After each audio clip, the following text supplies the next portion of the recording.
Okay, I'm just going to say it that from probably 8 to 1, probably any one of those perfumes that landed in that spot could have actually been number one. I'll talk a little bit about this after I've told you what my current 10 favorite fragrances are. Here we go.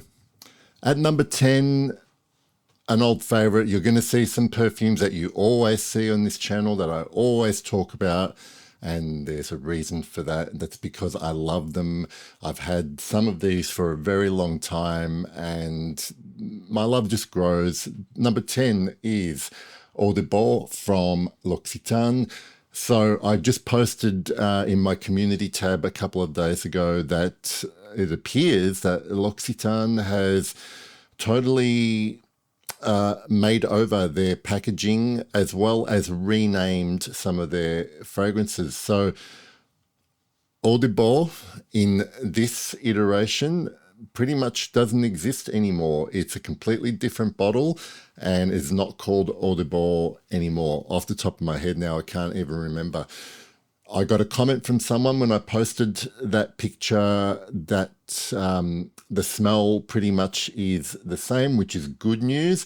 But I've got to say, I'm not a fan of the new repackaging as well as the increase in price for less juice. So number 10 is my lovely bottle of Eau de Bois. I've still got half a bottle left, so I'll have that for many more years to come. At number 9, same, been in love with this perfume for a long time now. It is Séville à l'Aube, unfortunately discontinued. I am lucky enough to own both this current, well, the last version of the bottle, as well as an older version. And to my nose, they actually smell pretty much the same. So beautiful, beautiful orange blossom. Not for everyone. The beeswax can be a bit too much, but I can't help but feel happy whenever I smell it. At number 8, I think is a new entry into my top 10, my current top 10. This is from Santa Maria Novella. It is Opopinax. Now, as I said earlier, I've been basically trying to get this list together for the last week. I've gone through the process of shortlisting, eliminating fragrances, whatnot, comparing to each other. And because this list really relies on a lot of recency bias, I was smelling this after not having worn it for some time, and I don't know whether something has rewired in my brain or not, but this seems to just be getting better and better every time I smell it. And it was the case when I was smelling it side by side with some of these other fragrances just to see, if I could make one choice over another. I mean, the process is pretty much this or that, and then sort of going through that a number of times to come up with a list. So like I said, from this moment on, any of these could have easily been number one. Here's one that I think has been my favorite fragrance before in one of these videos. Again, long time owner of this bottle, Dior's Eau Sauvage Parfum, the 2017 version. Just to tell you, just to let you know how much I admire this perfume and love this perfume, is that I used to own the original 2012 version that had an all black label. People were worried when this was coming out that they were ruining an already great product, but I've come to basically, in my opinion, think that this is superior, and I ended up keeping this and getting rid of the 2012 version. So what number are we at? 6. Number 6 already.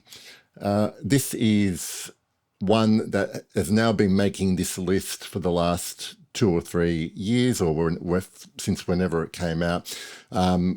Probably the only small indie brand in this top 10. It is beautiful gilded from Eau de Bougie, one of the best incense perfumes I've ever smelled. At number 5, the only the only perfume that I don't have a full bottle of because I've been subsisting off this, reasonably large decant for quite some time. I never need to overspray this perfume. It is Le Lion by Chanel, the only Chanel exclusive in this list. This again was interesting when I was doing side by side tests and sniff. When I was smelling them on the blotter, when I would spray Le Lion on the card initially, it was kind of hard to smell compared with the stronger openings to some of these other perfumes. But then as the testing went on and as this started to dry down, this one really just came into its own. And I've said many times whenever I've talked about Le Lion that the longer it dries down, the better it gets. And that's always been my experience with that perfume. We are already at number 4. A quick video is a good video. At number 4, probably the strangest perfume in this top 10, I think. Well, I think probably the strangest one to describe, and probably a lot of people, I would say it's one that most people would not love of this whole list, and that is The Afternoon of a Faun by État Libre d'Orange. And I think it's because of this very strange combination of herbalness, the lovely flavor of the immortelle, giving it this kind of savory feel, and then it's all overlaid with a gorgeous ghostly pink rose note.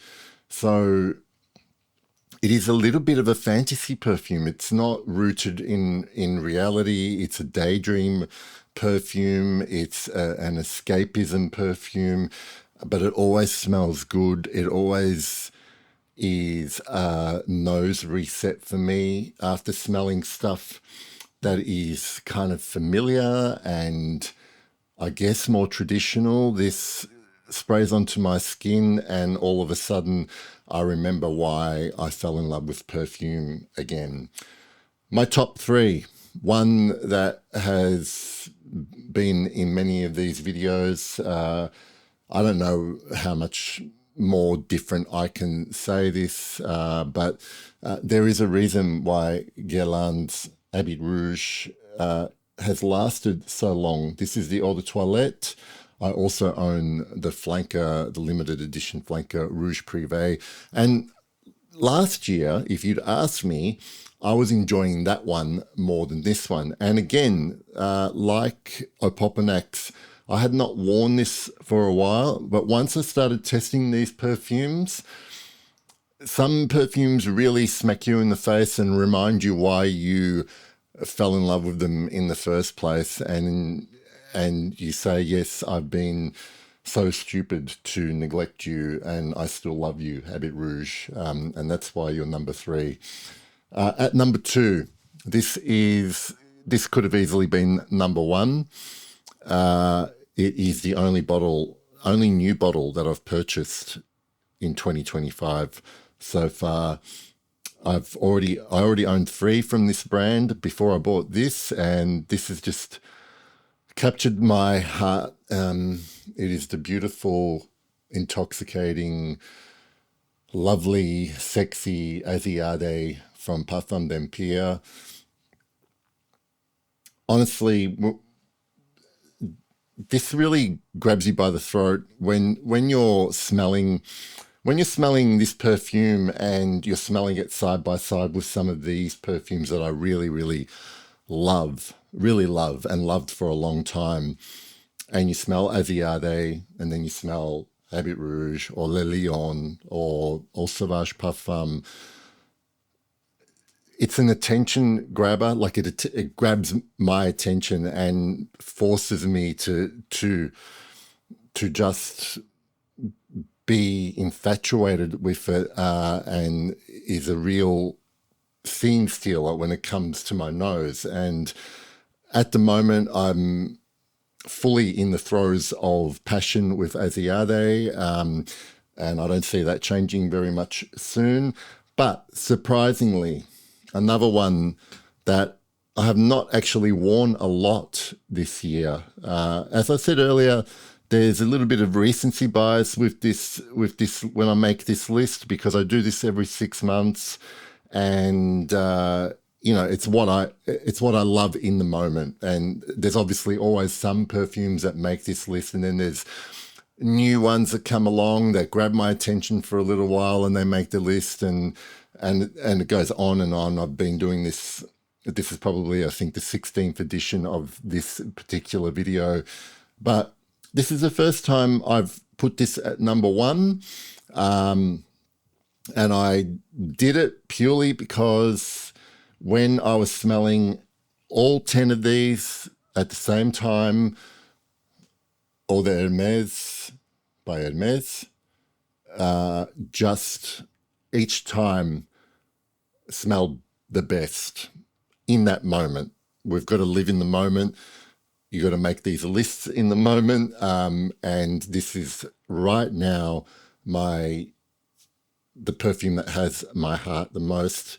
I've had this for a while. Yes, it's still pretty full, but I did have a big decant of this before I bought this bottle. And like I said, I haven't actually worn it that much during the colder months here in Australia. Now that it's getting a little bit warmer, I think this is fantastic in the heat, by the way, but it's an all year round perfume for me. I love the spices, the citruses, then that slightly funky leather base, that birch tar leather that it dries down into. It's absolutely gorgeous and still great in its newest edition. However, last I read, there was a bit of conjecture about whether this was still available. Maybe Hermes had taken it off their websites, but they tend to do that with some perfumes and then put them back on. So hopefully they have not discontinued this fragrance. It would be a tragedy. That's my top 10. I will put them, if I've done a review of any of these, there'll be a link in the description to a playlist or individual video. Watch my other top 10s, but these are the 10 that I love at the moment. And I have to say, this one, of all the years I've been doing this already, this has been the hardest one yet for me to even get down to 10, and then like worry about trying to rank them. I actually was even thinking about doing a couple of honorable mentions of some perfumes that I could have easily fit in here, but just for the sake of brevity and to have a nice round number like 10 in a video title, these are it.